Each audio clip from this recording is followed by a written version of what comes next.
నేనేమైనా ప్రభువా నిన్ను స్తుతిస్తాను. నాకేమున్నా ప్రభువా నీకర్పిస్తాను. నేనేమై ఉన్నానో నీ దయ వలనేనయ్యా.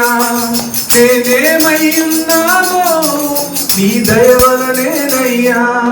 నాకున్నవన్నీయు నీవిచ్చినవేనయ్యా. నాకున్నవన్నీయు నీవిచ్చినవేనయ్యా.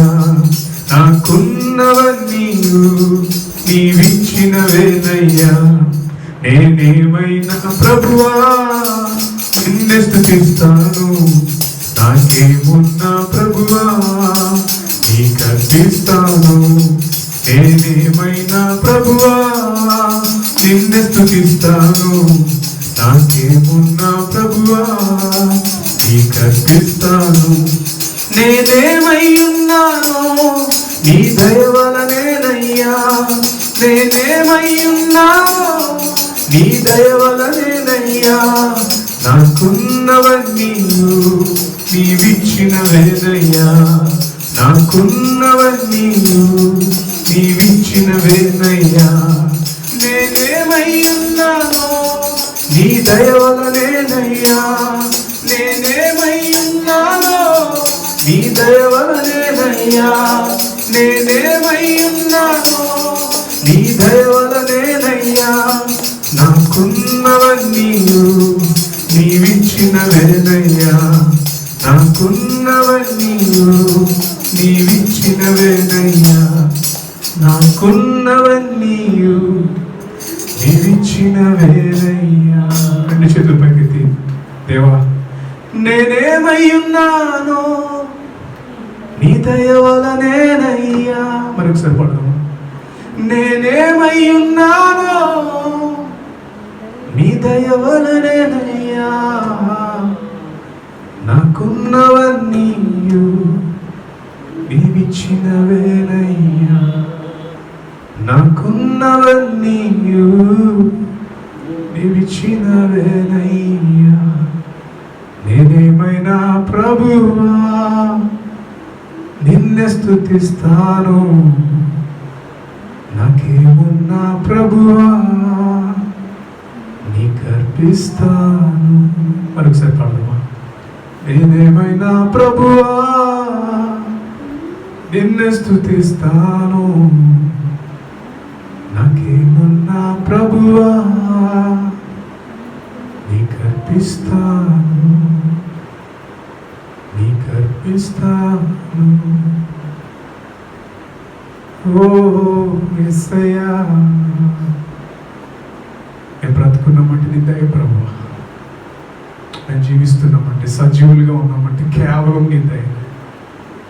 అందుకే మేమేమై ఉన్నామో అది నీ దయ వల్లే. నీ దయ లేకపోతే ఓ నీ కనికరం లేకపోతే ప్రభువా మేమేమైపోదుమో నాయనా. నువ్వు మమ్మల్ని ఎప్పుడు దాటిపోలేదు నాయన. మమ్మల్ని ఎప్పుడు దాటిపోలేదు.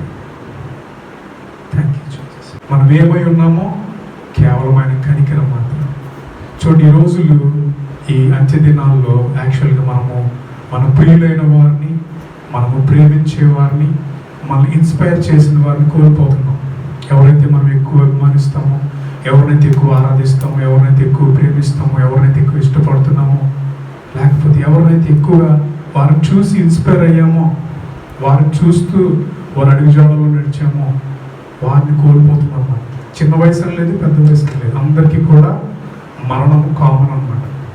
ఇంతకు పాడారు చెల్లి వాళ్ళు పాడారు ఏంటంటే నీ ప్రేమ మరణము కంటే ఎంతో బలమైనది. అవును, దేవుని ప్రేమ అంట మరణం అంత బలమైంది. అయినప్పటికీ కూడా అనేక మంది మరణానికి గురవుతున్నారు. అనేక మంది మరణానికి గురవుతున్నారు చిన్న వయసులో.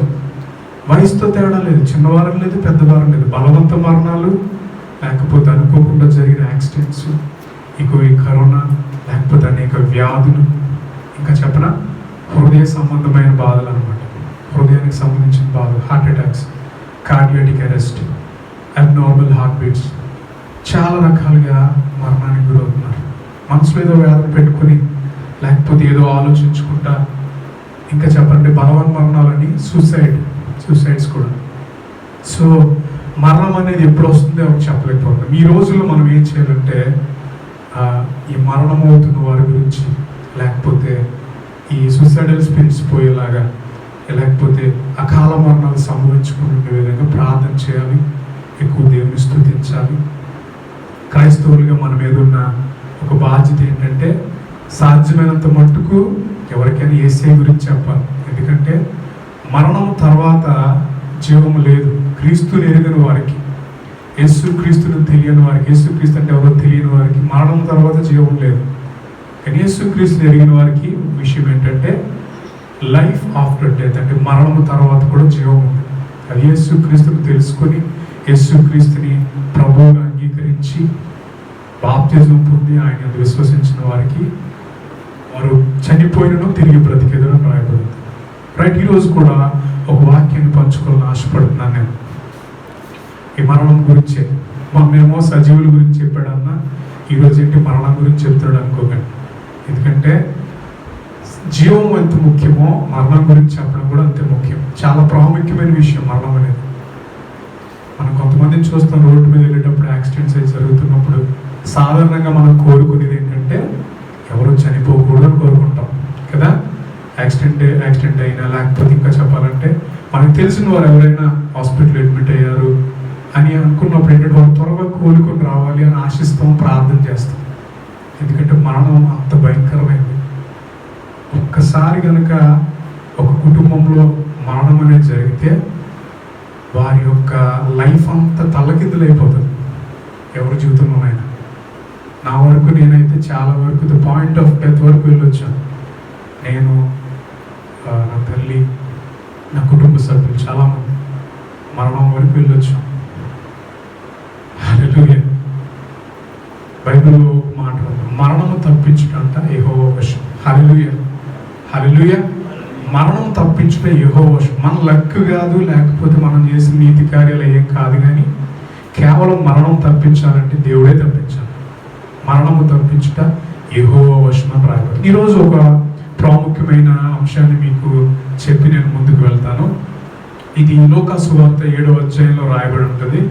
లూకా సువార్త 7వ అధ్యాయంలో యేసుక్రీస్తు కపెర్నహూము అనే గ్రామానికి, కపెర్నహూము అది గ్రామము, ఇప్పుడు టౌన్ అయి ఉండొచ్చు, ఆ గ్రామం నుంచి లేకపోతే కపెర్నహూము అనే ప్రాంతం నుంచి ఆయన వస్తున్నారు అనమాట. కపెర్నహూములో ఏం జరిగిందంటే శతాధిపతి, ఈ కథ మనందరికీ తెలుసు, ఈ యొక్క వృత్తాంతం.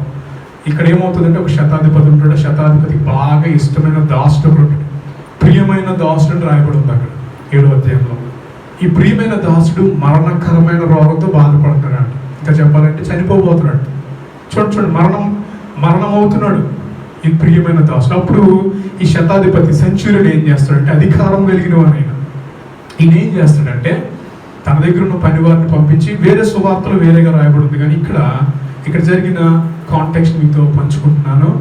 కొంతమందిని పంపించి మరి యేసుక్రీస్తుని ఇక్కడ పిలిపిస్తే, లేకపోతే యేసుక్రీస్తుకి నా దాసుడు ఎలా ఉన్నాడని చెప్పండి అని ఒక వార్తను పంపించినప్పుడు అక్కడ చుట్టూ ఉన్న యూదులు యేసుక్రీస్తు దగ్గరికి వెళ్ళి ఆయన చాలా ప్రియమైన వాడు, ఈ మేలు పొందడానికి ఆయన యోగ్యుడు, ఎందుకంటే మనల్ని ప్రేమించి మన కొరకు ఒక సమాజ మందిరం కట్టించాడు ఆ శతాధిపతి. సో ఆయనకి మనం ఈ మేలు చెయ్యాలని చెప్పి యేసుక్రీస్తుని అడుగుతారు. సో యేసుక్రీస్తు చేయాల్సింది ఏంటంటే అక్కడ మరణం అవ్వబోతున్న దాసుడిని స్వస్థపరచాలి. ఇది యేసుకి చాలా చిటికితో పడ్డది, చిటికేసినంత లెక్క అనమాట. ఏంటంటే జస్ట్ ఆ దాసుడు లేపడం, ఆ దాసుని ఆ రోగం నుంచో ఆ వ్యాధి నుంచో స్వస్థపరచడం చాలా సింపుల్ విషయం. ఆయనకి సింపుల్ విషయం అయినప్పటికీ కూడా ఆయన స్వస్థతలు ఫ్రీగా కూడా చేశాడు. స్వస్థతలు దారిలో వెళ్తూ కూడా స్వస్థపరిచాడు చాలా మంది. కొంతమంది అయితే దావీదు కుమారుడా అని వెంటపడిన వారిని స్వస్థపరిచాడు. కొంతమందిని అయితే నేను స్వస్థపరచగలుచున్నావా అని ఆయన అడిగాడు. గుడ్డి వారిని కన్నులు తెరిచాడు. స్వస్థపరచడం అనేది చాలా ఈజీ థింగ్ ఆయనకి, చాలా సింపుల్ ప్రాసెస్. కానీ వీళ్ళు అడుగుతున్నారు ఏంటంటే నీ ద్వారా ఈ మేలు పొందడానికి ఆ శతాధిపతి అర్హుడు. అప్పుడు శతాధిపతి దగ్గరికి వస్తాడు. ఆ గృహం దగ్గరికి వచ్చిన తర్వాత ఆయన వచ్చి మా గృహంలోకి ఎంటర్ అవడానికి మేము అంత యోగ్యులు కాదు, నేను ఒక మాట ఇస్తే నా కింద వారు పని చేస్తారు, నేను ఒక మాట చెప్తే వింటారు, పొమ్మంటే పోతారు, రమ్మంటే వస్తారు అని చెప్తూ ఒక్క మాట మాత్రం సెలవు ప్రభు అంటాడు ఆయన శతాధిపతి. ఎందుకంటే మాటకు వాల్యూ అని తెలుసు, ఒక ఆజ్ఞ ఇస్తే జరుగుతుందని తెలుసు కనుక యేసుక్రీస్తుని ఆయన అంగీకరించి యేసుక్రీస్తుని ఒక మంచి పొజిషన్లో చూస్తూ అంటాడు, ఒక్క మాట సెలవునైనా, ఒక్క మాట సెలవిస్తే నా దాసుడు బాగుపడతాడు అని మాట సెలవిగానే యేసుక్రీస్తు అంటాడు, ఇశ్రాయేల్లో కూడా ఇటువంటి విశ్వాసం నేను చూడలేదని చెప్పి ఆ యొక్క దాసుడిని స్వస్థపరుస్తాడు. ఇదందరికీ మనకు తెలిసిందే. సో అప్పుడు దీని తర్వాత జరిగిన కథని నేను మీతో పంచుకుంటాను. వృత్తాంతం, ఇది కథ కాదు, జరిగింది. దీని తర్వాత ఏం జరిగిందంటే, కపెర్నహూం ప్రాంతం నుంచి యేసుక్రీస్తు వేరొక గ్రామానికి వెళ్తున్నాడు. ఎక్కడ రాసి ఉంటుంది అంటే 11వ వచనంలో రాయబడి ఉంటుంది, 7వ అధ్యాయం 11వ వచనం.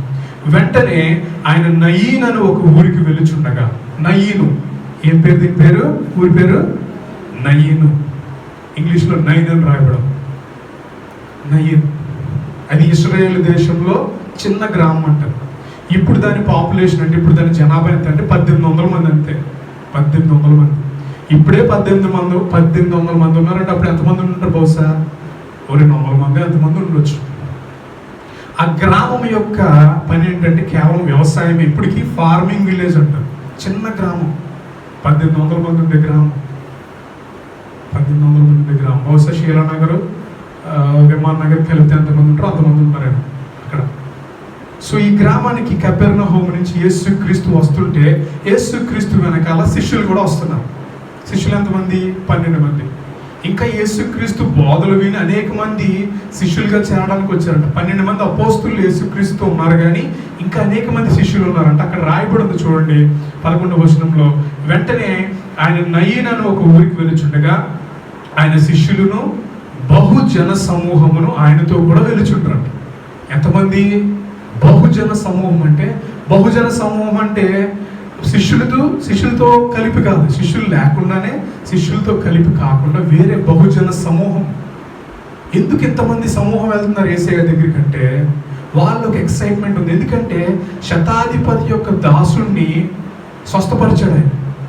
వీళ్ళ ఎక్సైట్మెంట్ ఏంటంటే, ఈ బహుజనం ఎందుకు వెళ్తారు? ఈరోజు మన వైజాగ్కి ఎయిర్పోర్ట్ దగ్గర నేను ఇందాక వెళ్తున్నప్పుడు ఫుల్ కట్అవుట్లు కట్టున్నాయి, జెండాలు పట్టుకుని తిరుగుతారు. ఎవరు వస్తున్నారంటే ఆయన వస్తున్నాడంట. ఆయన పేరు చెప్పడానికి నేను ఇది సందర్భం కాదు, కానీ ఆయన వస్తున్నాడు, అందుకని అంతమంది.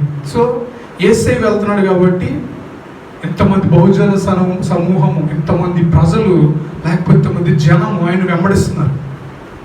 ఆయన వస్తున్నాడు అంటే ఆయన ఏదో చెప్తాడు కాబట్టి అంతమంది గుమిగూడరు అక్కడ. సో యేసయ్య ఏదో చేయబోతున్నాడు, నెక్స్ట్ ఏదో చేయబోతున్నాడు, అందుకనే అని చెప్పి జన సమూహము కేరింతలు కొట్టుకుంటూ, బహుశా వాళ్ళు అనొచ్చు, బహుశా దగ్గర చేయము, యేసయ్యకి చేయము, యేసయ్య గొప్ప కార్యం చేశాడని చెప్పుకుంటా వెళ్తున్నారు. చూడండి, వాళ్ళు చూసిన ఒక అద్భుతాన్ని చూశారు కనుక అద్భుతాన్ని చూసిన వాళ్ళు ఏంటంటే ఆయన వెనకాల వెళ్తున్నారు.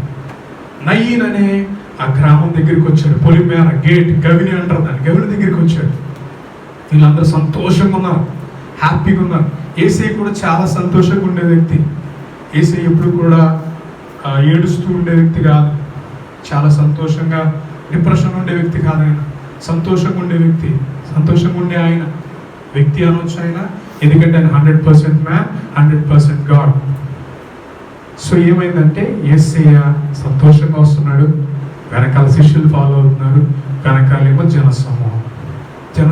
చూడు, ఏడుస్తూ ఉండేవాళ్ళు ఎక్కడ ఉంటారు? అక్కడే ఉండిపోతారు. వాళ్ళు యేసయ్యని వెంబడించాల్సిన పని లేదు. వీళ్ళు చాలా హ్యాపీగా ఉన్నారనమాట. వీళ్ళు చాలా హ్యాపీ పీపుల్ వస్తున్నారు.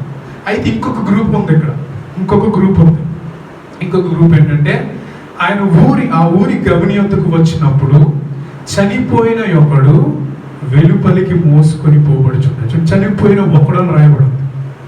చనిపోయిన ఒకడు అంటే వెలుపలికి, అంటే ఆ నయీను గ్రామం నుంచి ఆ గేటు బయటకు తీసుకొచ్చి ఆ పొలిమేరలో బహుశా భూస్థాపితం చేస్తారేమో, వెలుపలికి తీసుకురాబోతున్నాడు. చూడండి, యేసయ్య ఎవరు? మరణాన్ని నుంచి లేపేవాడు ఆయన. మరణాన్ని నుంచి లేపేవాడు, అనారోగ్యం నుంచి లేపేవాడు. ఇప్పుడే ఒకటి మరణం నుంచి లేపొచ్చాడు ఆయన. బహుశా మరణకారణమయ్యేంత రోగంతో బాధపడుతున్న దాసుడు లేపొచ్చాడు. ఇప్పుడు ఇంకో పని పడింది యేసయ్యకి, ఏంటంటే చనిపోయిన ఒకడు బయటికి తీసుకెళ్ళబోతున్నాడు. ఈయన ఇంటి దగ్గర లాజర్ ఎక్కడ ఉన్నాడు? సమాధిలో పెట్టిన ఆయనే లేపాడు ఆయన. ఇదో లెక్క కదా ఆయనకి. కానీ చూడండి, ఒక మాట చెప్తాను చూడండి, ఈ యొక్క చనిపోయిన ఈ యవ్వనుడు, లేకపోతే ఒకడు రాయబడింది కదా, ఈ ఒకడు ఏసీకి ఎవరో తెలియదు, ఆయన ఎవరో తెలియదు. యాక్చువల్గా ఆయన ఎవరో తెలియదు, ఆయన తల్లి ఎవరో తెలియదు. అక్కడ రాయబడింది, ఆయన కోసం ఇంట్రొడక్షన్ ఏం రాయబడుతుందో తెలుసా? ఆ చనిపోయిన వ్యక్తి గురించి జాగ్రత్తగా వినండి. ఇంట్రొడక్షన్ ఏమని రాయబడిందంటే, ఆయన ఆ ఊరి గవిని వద్దకు వచ్చినప్పుడు చనిపోయిన ఒకడు వెలుపలికి మోసుకొని పోబడుచుండెను. అతని తల్లికి అతడు ఒక్కడే కుమారుడు. జాగ్రత్తగా వినాలి. అతని తల్లికి ఎవరైనా one and only son, only one son ఉండగా ఒక్కగానొక్క కొడుకు చనిపోయాడు. తర్వాత మెన్షన్ చేయబడింది, ఆమె విధవరాలు. ఆమెకి ఎవరు లేరు, భర్త కూడా లేరు. లైఫ్లో ద మోస్ట్ ట్రాజడీ అంటే ఇదే, మోస్ట్ ట్రాజడీ. ఆమె ఎవరు?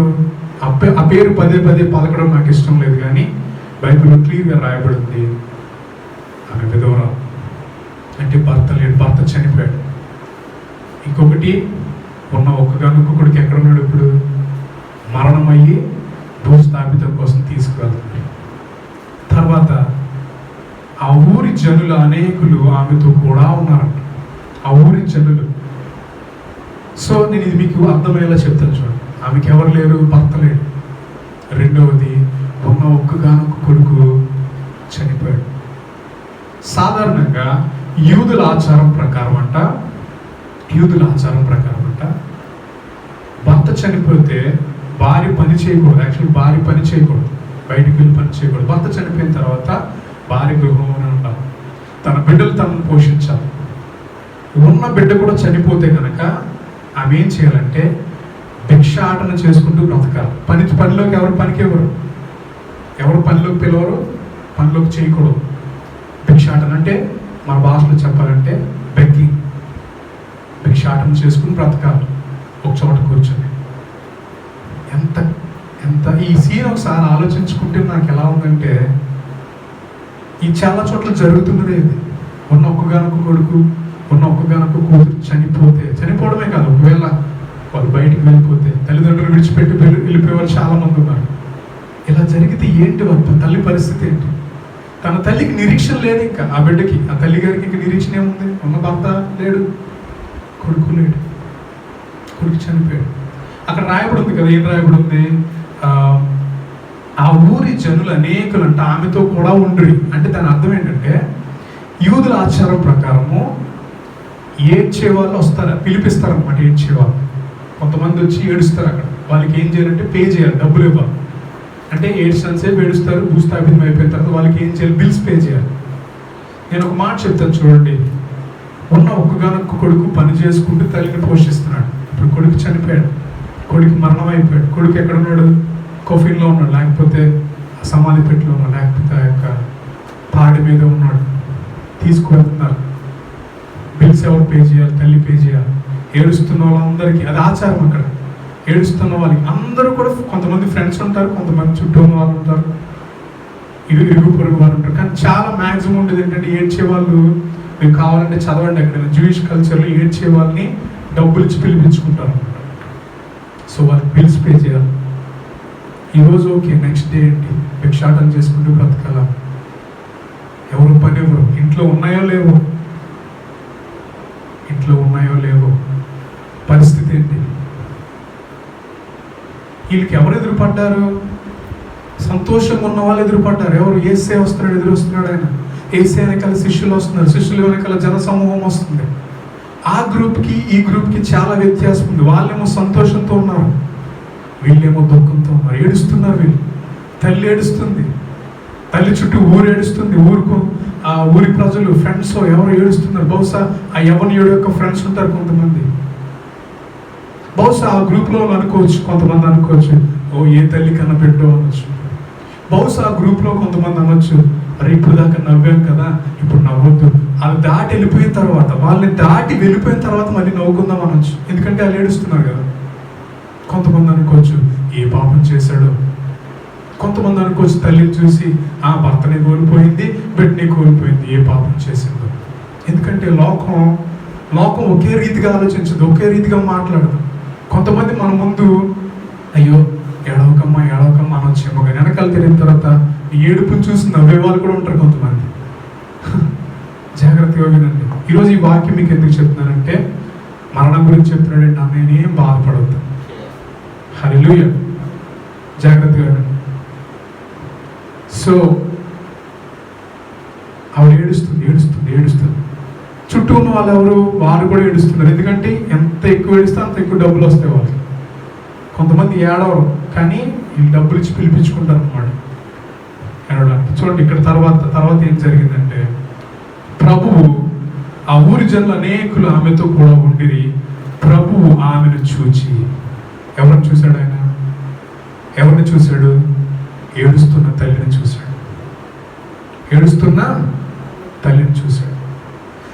ఈ తల్లి గారికి ఏమిస్తే ఏడుపు ఆపుతుంది? బంగారం ఇచ్చినా కొడుకుతో సమానం కాదు. ఎందుకంటే కొడుకే అన్నీ ఆవిడ ఆశలన్నీ కూడా ఎవరి మీద ఉన్నాయి? కుమారుడి మీదే. ఆవిడకి ఒకే ఒక్క ఆశ, తన కుమారుడు తిరిగి వస్తే చాలు. కానీ తిరిగి వచ్చే అవకాశం లేదు కదా, తిరిగి వచ్చే అవకాశమే లేదు. ఎందుకంటే చనిపోయి ఉన్నాడు కనుక. చనిపోయి తీసుకెళ్తున్నారు, పైగా పోనీ ఇంట్లో ఉన్నాడంటే లేదు, భూస్థాపితానికి తీసుకెళ్ళిపోతున్నారు. తల్లికి ఏ దిక్కు లేదు, ఏడుస్తుంది. అంతమంది ఏడుస్తున్నారు అక్కడ. అంతమంది దేనికోసం ఏడుస్తున్నారంటే, కొంతమంది ఏమో మనీ ఇస్తారు కదా అని ఏడుస్తున్నారు కొంతమంది ఏమో ఫ్రెండ్స్, కొంతమంది ఏడ్చి ఆపేస్తారు. ఎందుకంటే లాస్ట్కి వచ్చేసారు కదా, గౌరీ యొద్దకు తీసుకొచ్చేసి అప్పటిదాకా ఏడ్చిన వాళ్ళు ఆపేస్తారు కొంతమంది. కానీ యేసయ్య పర్టికులర్గా ప్రభువు ఆమెను చూచి ఆమె ఎందుకు కనికరపడ్డాడు. హల్లెలూయా. కనికరపడ్డాడు. చూడండి, ఆవిడ అడిగిందా? యేసయ్యని అడిగిందా? యేసయ్యా కనీసం ఒక మాట కూడా లేదు. ఆవిడ ఏడుస్తుంది. కనికరపడ్డ ఒక మాట అన్నాడు. ఆయన ఏమన్నాడు తెలుసా? ఏడవవద్దని ఆమెతో చెప్పి కనికరపడ్డాడు. ఒక యేసయ్య కనికరపడ్డాడు. కానీ అక్కడ ఒక మాట రాయబడింది, ఏడవద్దని చెప్పాడు. ఏడవద్దమ్మా అంటున్నాడు. ఈ చుట్టూ ఉన్న వాళ్ళు అనుకోవచ్చు, అదేంటి ఏడుస్తాక మమ్మల్ని పిలిపించారు, నువ్వేంటే ఏడవద్దంటున్నావు అనొచ్చు అని కూడా ఉండొచ్చు.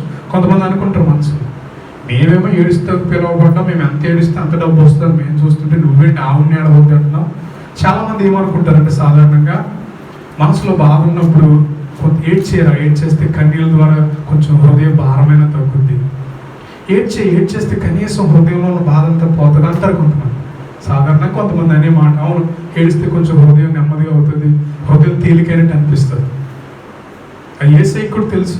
కానీ యేసయ్య అంటున్నాడు అక్కడ, ఏమన్నాడంటే మాట, కనికరపడి ఏడవద్దని ఆమెతో చెప్తున్నాడు.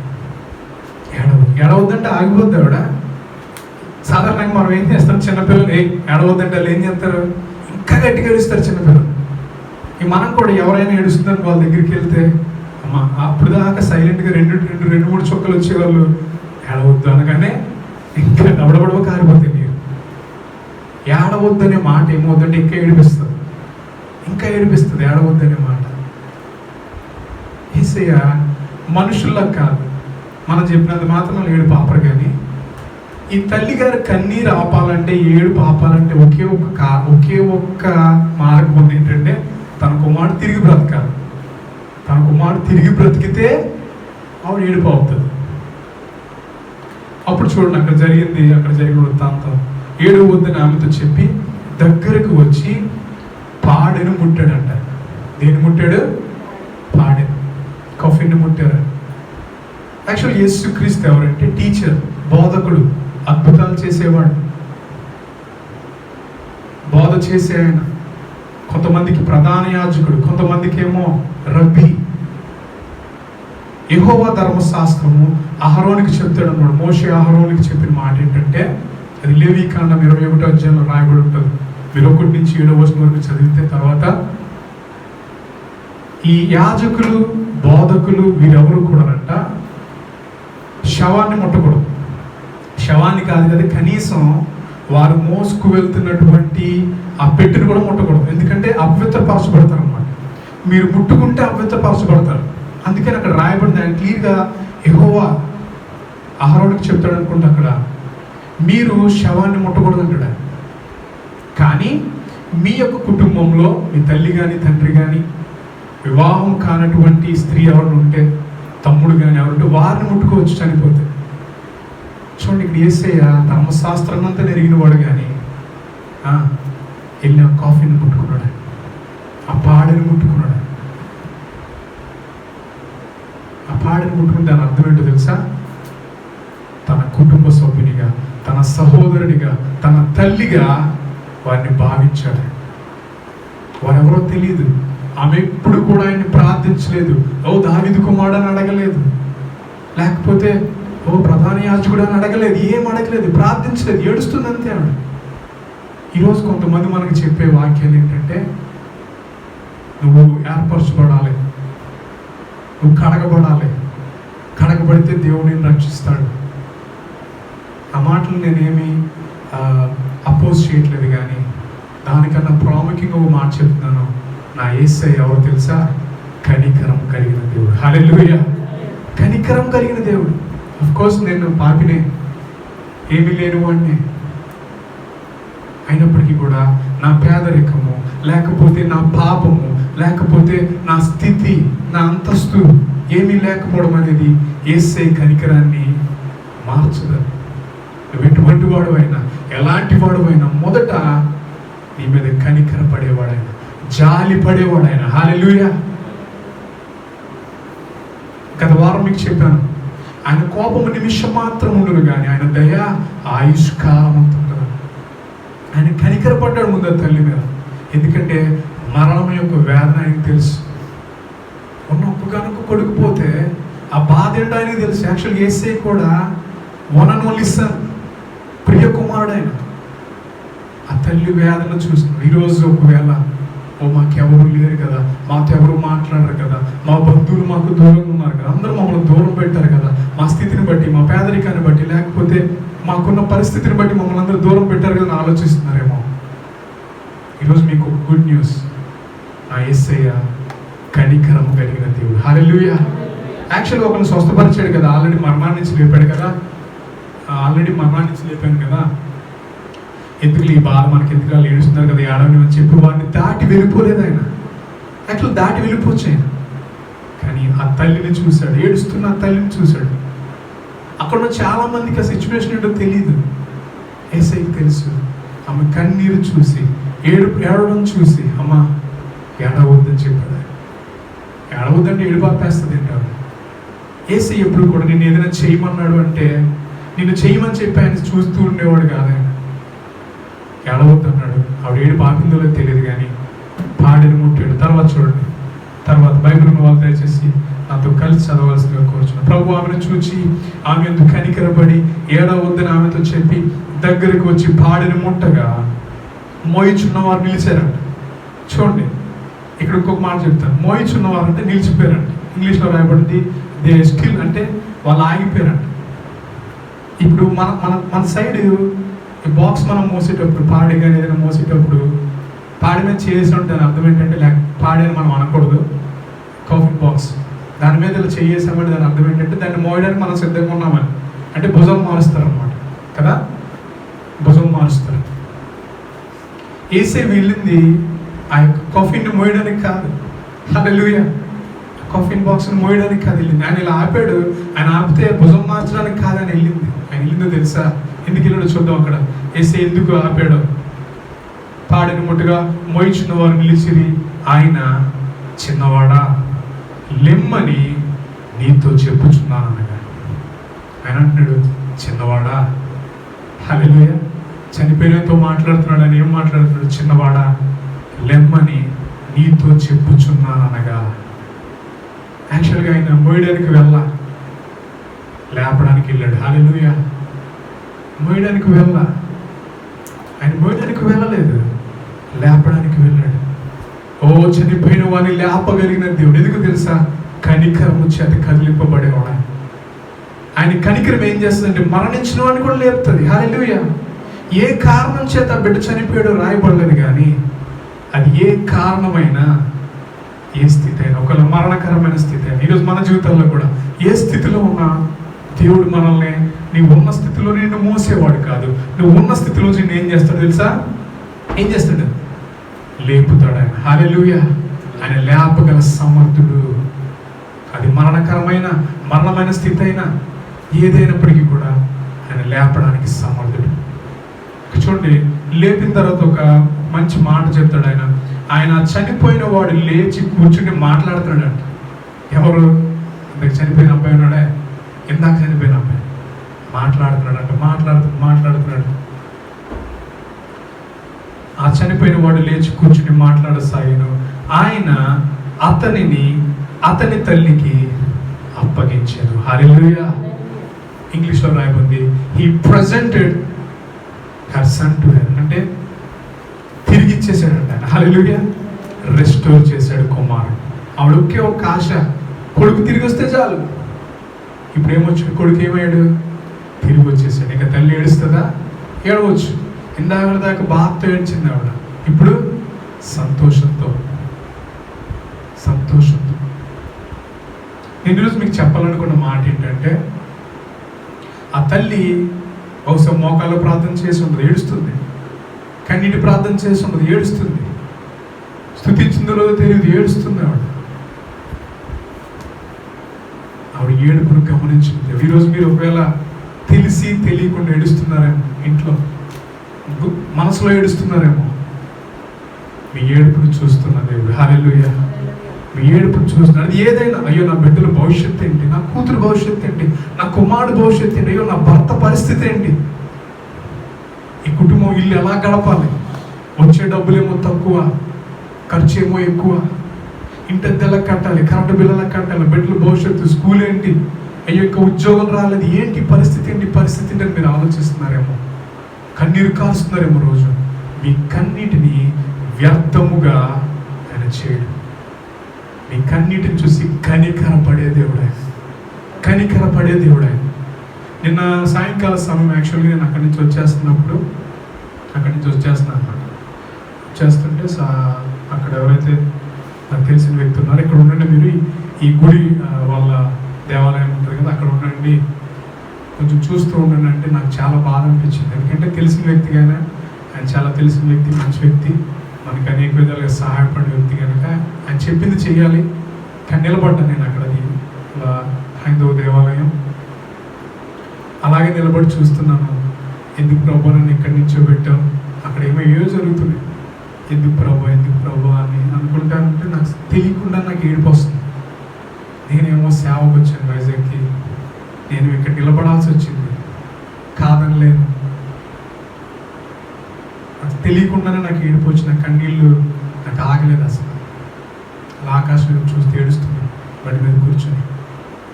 ఏంటి ప్రభు ఇక్కడ ఏమో, అక్కడ ఎంత టైం అవుతుందో తెలియదు. అక్కడ ఏదో సంథింగ్ వాళ్ళు ఏదో పండగ జరుపుకుంటున్నారు, ఉండమన్నారు, ఉండాల్సి వచ్చింది.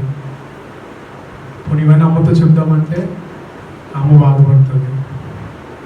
ఒకటే నేను చేసింది, దేవా ఏంటి ప్రభు అని ఏడుస్తుంటే నాకు తెలియకుండానే ఎవరైతే వ్యక్తి నన్ను అక్కడ ఉండమన్నారో నువ్వు వెళ్ళిపో అన్నాను. హల్లెలూయా. ఇక్కడి నుంచి వెళ్ళిపో, పర్వాలేదు, నేను చూసుకుంటాము.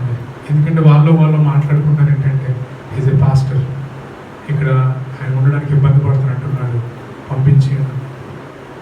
ఎందుకు తెలుసు, నీ కన్నీరు ఎవరికి కనపడకపోవచ్చు, కానీ దేవుడు చూస్తాడు నీ కన్నీరు. హల్లెలూయా. నువ్వు ఎందుకు ఏడుస్తున్నావో తెలియదు అంటారు కదా, కొంతమంది అంటారు కదా, అరే ఎందుకు ఏడుస్తున్నావు మనం ఏడు చెప్పలేం. ఎందుకంటే చెప్పినా బాధ పోదు కాబట్టి చెప్పం. కానీ నీ కన్నీరుని చూసి కనికరపడే దేవుడు ఆయన. నేను దాటిపోడాయన అసలు. నువ్వు ఎక్కడ కన్నీరు కారుస్తున్నా, ఇంట్లో ఏ మూల కూర్చుని కన్నీరు కారుస్తున్నా, నిన్ను మాత్రం దాటిపోడాయన ఎన్నడూ దాటిపోడు. ఆ తల్లి గారిని యాక్చువల్గా ఆవిడ ఏం ప్రార్థన చేయాల, కన్నీరే కారుస్తుంది. మనకు బాగా తెలిసిన పాట, కన్నీరే తుడిచావయ్యా, సంతోషం ఇచ్చావయ్యా, నా సర్వం యేసయ్యా, నా జీవం యేసయ్యా, నా ప్రాణం యేసయ్యా, నా ధ్యానం యేసయ్యా.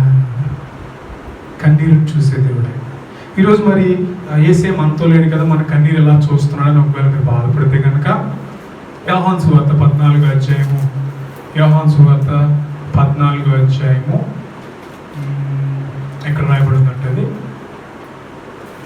యోహాను సువార్త 14వ అధ్యాయం 16వ వచనం ఒకసారి చదువు. యోహాను సువార్త 14వ అధ్యాయం ఫస్ట్ వర్స్ ఒకసారి తర్వాత చదువుదాం. మీ హృదయమును కలవరపడనీయకుడి అని శిష్యులతో చెప్తూ 16వ వచనంలో మాట్లాడతాడు ఆయన. నేను తండ్రిని వేడుకుందును, మీ యొద్ద ఎల్లప్పుడూ నుండుటకై ఆయన వేరొక ఆదరణకర్తను అనగా సత్య స్వరూపియగు ఆత్మను మీకు అనుగ్రహించును. చూడండి, ఆయన అంటున్నాడు ఒక మాట, నేను తండ్రిని వేడుకుంటాను మీ దగ్గర ఎల్లప్పుడూ ఉండడానికి సత్య స్వరూపి అయిన ఒక ఆత్మను, ఆదరణకర్తను. ఈ ఆదరణకర్త ఏం చేస్తుంది? కంఫర్ట్ చేస్తాడు మనల్ని. ఇందాక తల్లిని కంఫర్ట్ చేశాడు కదా యేసయ్య. ఈ ఆదరణకర్త పరిశుద్ధాత్మ దేవుడు మనల్ని ప్రతిసారి కంఫర్ట్ చేస్తుంటాడు. అంటే మనకి ఎవరికి తెలియకుండా చీకట్లు ఏడుస్తూ ఉంటుంది. అప్పుడు దగ్గరికి వచ్చి అంటాడు, ఏడవద్దు. మనుషులు ఏడవద్దు అంటే మనం ఇంకేడుస్తాం, ఇంకేడుస్తాం. కానీ దేవుడు ఏడవద్దు అంటే, పరిశుద్ధాత్మ దేవుడు వచ్చి మన దగ్గరికి వచ్చి ఏడవద్దు అనే మాట అంటున్నాడంటే మనం ఏడుపు ఆపేయాలి. యాక్చువల్గా ఏడుపు ఆపేయాలి. ఎందుకంటే దుఃఖించువారంట ఆదరించబడతారంట. దుఃఖించువారు ఆదరించబడతారు. ఎందుకంటే ఆదరణకర్త ఎల్లప్పుడూ మనతో ఉంటాడు. ఆయన దారికి ఎదురెళ్ళేవాడు కాదు, అప్పుడు వెళ్ళిపోయేవాడు కాదు. కరెక్ట్గా ఏడ్చే సమయానికి వెళ్ళిపోయాడు అని చెప్పడానికి లేదు. అక్కడ రాయబడి ఉంది క్లియర్గా, వేరొక ఆదరణకర్త మీ యొద్ద ఎల్లప్పుడూ ఉండడానికి. అంటే నువ్వు ఎక్కడికి వెళ్ళినా ఉంటాడు ఆయన. నువ్వు బయటకు వెళ్ళినా ఉంటాడో, వాటర్ తాగుతున్నా నీతో ఉంటాడు, ఎల్లప్పుడూ నీతో ఉంటాడు. అసలు ఎక్కడ చెప్పాలంటే ఆయన ఉంటే మనం ఏడవలసిన పని లేదు. హల్లెలూయా. ఇంకొక మాట రాయబడి చూడండి కింద 18వ వచనం, మిమ్మల్ని అనాథలుగా విడువను, మీ వద్దకు వద్దును. ఇందాక నైను గ్రామానికి ఎవరు వచ్చారు? యేసయ్య వచ్చాడు. యాక్చువల్గా తల్లి అనాథ అయిపోయింది. అక్కడ క్లియర్గా రాయబడి ఉంది, మిమ్మును అనాథలుగా విడువను, మీ వద్దకు వద్దు. నేను చెప్తున్న మాట యేసయ్య, నా యేసయ్య చెప్తున్నా. చూడండి, నా యేసయ్య అక్కడ రాగానే అక్కడ సీన్ మారిపోయింది, సిచ్యువేషన్ మారిపోయింది, తారుమారు అయిపోయింది. అప్పుడు దాకా ఏడుస్తున్న వాళ్ళకి కారణం లేదు అక్కడ. ఇందాక నైను గ్రామంలో అప్పుడు దాకా ఏడుస్తున్న వారు ఈ లేచి కూర్చున్నాడు కదా, కూర్చునేసరికి ఏడుపు ఆపేయాలి. ఇంకెందుకు ఏడుపు? ఎందుకు ఇంకా ఏడుస్తున్నాడు? దాని అర్థం ఏంటి? వాడికి తెలియలేదు, ఆ కుమారుడు తిరిగి లేచాడు. హల్లెలూయా, హల్లెలూయా. చూడు, నువ్వు దేని గురించి అయితే ఏడుస్తున్నావో, ఏ కారణం చేత ఏడుస్తున్నావో ఆ కారణం దేవుడికి తెలుసు. అది ఏదైనా, ఉద్యోగం లేదైనా, లేకపోతే అనారోగ్యమైన, గృహం గురించి అయినా, ఇంకా ఏదైనా ఆ కారణం దేవుడికి క్లియర్గా తెలుసు. ఇంకొక మాట రాయబడి చూడండి, యోహాను సువార్త 16వ అధ్యాయం 20వ వచనం. 16వ అధ్యాయం 20వ వచనం, మీరు ఏడ్చి ప్రలాపింతురు కానీ లోకము సంతోషించును. ఇక్కడ రాయబడింది క్లియర్గా, మీతో నిశ్చయంగా చెప్తున్నాడు. ఏం చెప్తున్నాడు? మీరు దుఃఖింతురు కానీ మీ దుఃఖము సంతోషమగునని మీతో నిశ్చయముగా చెప్పుచున్నాను. హల్లెలూయా. మీ దుఃఖం ఏమవుతుందంట? సంతోషం అవుతుంది. త్వరలో, అతి త్వరలో మీ దుఃఖము సంతోషం అవబోతుంది. హల్లెలూయా. ఇంకా ఏడుస్తారా? పోనీ ఇంకా ఏడుస్తారా? మాట చెప్తాను చూడండి. ఏడుపు ఆపేయాలి. ఇంకా మీరు దేవుడు ఏడవద్దు నేను అంటలేదు, నేను కూడా అంటాను. కొంతమంది ఏడుస్తున్న వాళ్ళ దగ్గరికి వెళ్ళి, అయ్యి ఏడవద్దమ్మా, ఏడవకు అంటే వాళ్ళు ఇంకా ఏడుస్తారు, ఎక్కెక్కి ఏడుస్తూ ఉంటారు. అలాంటి వాళ్ళ కోసం ఒక మాట చెప్పి నేను ముగించేస్తున్నాను. యోహాను సువార్త కాదు, యోహాను రాసిన ప్రకటన గ్రంథము, యోహాను రాసిన ప్రకటన గ్రంథము 21వ అధ్యాయము 4వ వచనం చూడండి ఒకసారి. 21వ అధ్యాయము 4వ వచనం. ఆయన వారి కన్నుల ప్రతి బాష్ప బిందువును తుడిచిపోయాడు. హల్లెలూయా. ఎవరు ఆయన? యేసయ్య. ఇంకొక స్టెప్ ముందుకు వస్తున్నాడు. ఇందాక దాకా ఏమన్నాడు? ఏడవద్దు అన్నాడు ఆయన. ఇందాక వరకు ఏమన్నాడు? ఏడవద్దమ్మా అన్నాడు. ఇప్పుడు చూడండి క్లియర్గా, ఆయన వారి కన్నుల ప్రతి బాష్ప బిందువును తుడిచివేయను అని ఇంకా ముందుకు వస్తున్నాడు. ఏం చేస్తున్నా తెలుసా? పర్సనల్గా నీ దగ్గరికి వచ్చి, ఓ దేని గురించి అయితే ఏడుస్తున్నావో ఆ కన్నిటిని తుడిచివేయబోతున్నాడు ఆయన. హల్లెలూయా. ఆయన కన్నిటిని తుడిచేవాడు ఆయన. ఇంకొక మాట రాయబడి చూడండి, మరణం ఇక ఉండదు. హల్లెలూయా. ఇక మరణం ఉండదు. ఇంకా తర్వాత దుఃఖమైనను, ఏడ్పైనను, వేదనైనను ఇక ఉండదు. మొదటి సంగతులు గతించిపోయినని సింహాసనం నుండి వచ్చిన గొప్ప స్వరము చెప్పుట యోహాను వింటున్నాడు. మరణం ఉండదు, ఏడుపు ఉండదు. మీ కన్నీళ్ళు యాక్చువల్గా ఆయనే తుడుస్తాడు వచ్చి. ఇక నేను కూడా అవసరంలా. 2వ అధ్యాయం 10వ వచనం మాట చదివి నేను ముగిస్తాను చూడండి. ప్రకటన గ్రంథము 2వ అధ్యాయం 10వ వచనంలో నేను చదువుతాను చూడండి. 10వ వచనం, మరణం వరకు నమ్మకంగా ఉండము, నేను నీకు జీవ కిరీటం ఇచ్చాను. మరణం వరకు నమ్మకంగా ఉండము. మరణం వచ్చినా దేవుడు తప్పించగలరు. నేను చెప్పాను కదా, మరణము తప్పించుట యెహోవా వశం. అయ్యో అందరూ చచ్చిపోతున్నారే, 46కి మొన్న ఒక ఆయన చనిపోయాడు, చిన్న బిడ్డలు చనిపోతున్నారు అని మీరు ఎప్పుడు మరణాన్ని ఎప్పుడు కూడా నోటి ద్వారా ఎప్పుడు పలకండి. ఇంకొక మాట రాయబడి ఉంటుంది, జీవ మరణములంట నాలుగు వశం అని. మనం ఏం పలుకుతామో అవి చూస్తాం ఒక్కొక్కసారి. ఇప్పుడు ఒకవేళ నువ్వు జీవాన్ని చూడాలనుకుంటున్నావేమో, ఉదయం లేవగానే జీవాన్ని పలకండి. ఒకవేళ మరణకరమైన వార్తలు విన్నా, న్యూస్లో విన్నా, పేపర్లో చూసినా దాన్ని స్మరించకండి, దాన్ని పదే పదే జ్ఞాపకం చేసుకోకండి. వారి కుటుంబం కొరకు ప్రార్థించండి తప్ప ఆ మరణాన్ని ఎక్కువ జ్ఞాపకం చేసుకోకండి.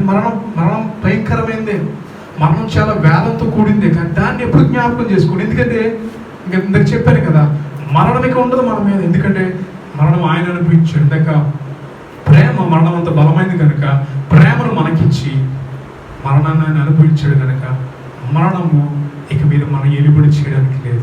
అదేంటి చావు ఉన్నదా ఇంకంటే ఉంటుంది, కానీ చూడండి మనం చనిపోయినను తిరిగి బ్రతికేదాం. ఎందుకంటే యేసుక్రీస్తు విశ్వాసం ఉంచి ఉన్నాం కనుక. అది ఎంత వేదనకరమైందన. తన తల్లికి కుమారుడు తిరిగి వచ్చిన ఆనందం ఎవరు ఇవ్వలేరు, యేసే ఇచ్చాడు. హల్లెలూయా. ఎవరు ఇవ్వలేరు, అసలు కుమారుడిని తిరిగి ఇవ్వలేరు, కానీ యేసే తిరిగి ఇచ్చాడు. ఈరోజు మనకు కూడా ఒకవేళ మరణం వచ్చేస్తుందేమో, అయ్యో కరోనా ఎక్కువ వచ్చేసింది, డెంగ్యూ వచ్చేస్తుంది, ప్రార్థన చేసుకునే వాళ్ళకి వచ్చేస్తుంది, ప్రార్థన చేసుకునే వాళ్ళకి వచ్చేస్తుంది, ఇంకేంటి అని మీరు భయపడుతున్నారేమో. మరణం గురించి ఎప్పుడు భయపడడం అవసరం. మరణం గురించి ఎక్కువ ఆలోచిస్తే మీరు ఇంకా భయపడతారు. ఎప్పుడు జీవం గురించి, జీవం మరణములు నాలుగు వశం. మీ నోటి ద్వారా ఎప్పుడు కూడా మరణాన్ని పలకొద్దు. కొంతమంది అంటారు చస్తే బాగుండు అంటారు, లేకపోతే కొంతమంది ఎవరు మనకి ఏదైనా అపకారం చేస్తే వాళ్ళని చచ్చిపోతే బాగుండు అంటారు. మనం అనుకో క్రైస్తవులైన వారు మనం వాడు చచ్చిపోతే బాగుండు, వాడు అలా అయిపోతే బాగుండు, ఇలా అయిపోతే బాగుండు, బతుకుండి ఇలా అంటాం కదా. మనం ఎవరి గురించి కూడా పలకూడదు అలా, ఎవరి గురించి కూడా. వారు మనకి ఎంత అపకారం చేసినా చూడండి, మనం ఎవరినైతే అటు చనిపోతే బాగుండు అనుకుంటున్నామో వారికి కూడా కుటుంబం ఉంటుంది, వారిని నమ్ముకుని కూడా కొంతమంది బ్రతుకుతున్నారు. సో ఎవరి గురించి కూడా మనము మరణకరమైనది పలకకూడదు. ఈవెన్ మన గురించి కూడా మనం ఇప్పుడు కూడా నేను చస్తే బాగుండు, ఎక్కడికి వెళ్ళిపోతే బాగుండు, ఆ మాటలు కూడా మనం పలకకూడదు. అవి ఎవరు పలుకుతారంటే దేవుడు ఎరుగని వారు పలుకుతారు. మీరు పలకాల్సిన జీవాన్ని పలకాలి. మరణం తప్పించడం యెహోవా వశం. ఈరోజు వాక్యం విన్న మీరు ఎవరంటే సజీవులు. హల్లెలూయా. సజీవులే కదా నేను స్తుతిస్తాను. దయచేసి అందరూ లేచి నిలబడదామా? దయచేసి అందరూ కూడా లేచి నిలబడదాం. Hallelujah. Oh hallelujah. Thank you Jesus. ఒకవేళ మరణం సడన్గా వచ్చినా క్రీస్తుని ఎరిగిన మనం ఎక్కడికి వెళ్తామో తెలుసా? క్రీస్తు దగ్గరికి వెళ్తాం. నాకై నా యేసు కట్టేను సుందరము బంగారిల్లు, నాకై నా యేసు కట్టేను సుందరము బంగారిల్లు, కన్నీరు కలతలు లేవు, యుగ యుగముల పరమానందం. కన్నీరు కలతలు లేవు, యుగ యుగముల పరమానందం. నాకై నా యేసు కట్టేను సుందరము బంగారిల్లు, కన్నీరు కలతలు లేవు, యుగ యుగముల పరమానందం. అక్కడంట సూర్య చంద్రులు ఉండారు, రాత్రింబగలందుండావు, సూర్య చంద్రులు ఉండారు,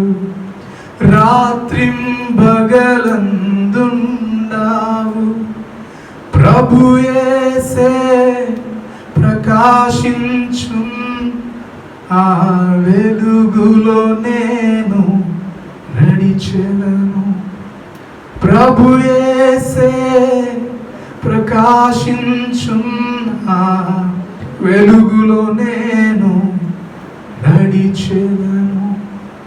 ఆకలి లేదు, దాహము లేదు, తిని త్రాగుట అసలుండదు.